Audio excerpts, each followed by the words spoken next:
يا صباح المسرات أو مساء الخيرات، على حسب ما الفيديو بيوصلك في وقته. هو ليه تكلفة جلسات المعالجين عالية؟ لما هي الحكاية شيل ده وحط ده، خلاص الدنيا سهلة يعني، وأنا واخد بالي من نفسي وأنا تمام. لا، هي مش شيل ده ولا حط ده، ولا هي أنت واخد بالك من نفسك، ولا هي أنت مين أصلا. الحكاية إنك اللي أنت بنيته في سنين مش هتهده في دقايق. انت بنيت افكار، دخلت معاها مشاعر، عملت معتقد، بوظت حاجات كانت دايرة جوه،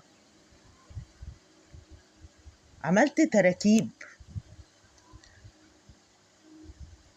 كل ده عشان يتفك محتاج منك تغير حاجات كتير في نفسك، تغير قناعاتك، تتولد من أول وجديد. تفتكر إن الولادة حاجة سهلة؟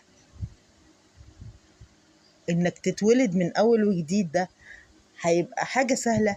لا، هي سهلة لا في وقت ولا في مجهود ولا حتى في فلوس. والفلوس أبسطهم على فكرة. يعني كان في ناس مستعدة تدفع آلافات وعشرات الآلاف ومئات الآلاف في سبيل إنها ما تعرفش حياتها، في سبيل إن هي ما تقعدش مع نفسها لحظة ولا تتقابل مع ذاتها.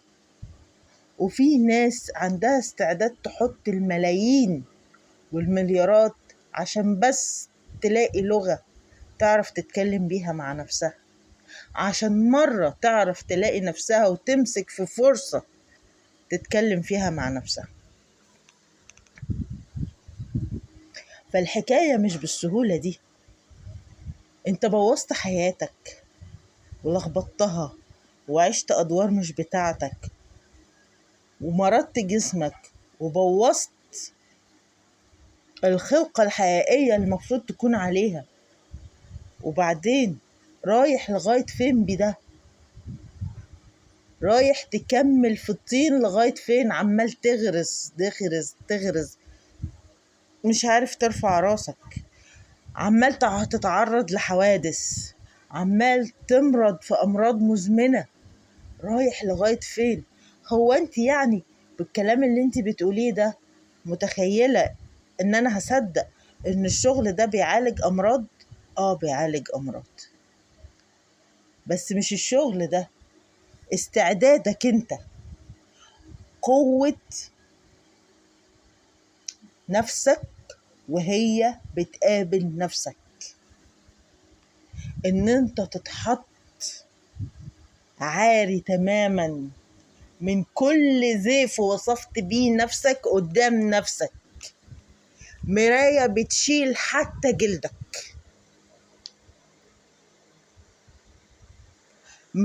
مش هينفع معاها أي مبرر، مش هينفع معاها أي هروب.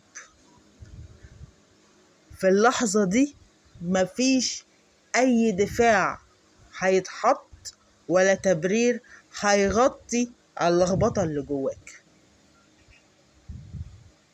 كل شيء هيبقى واضح وضوح الشمس.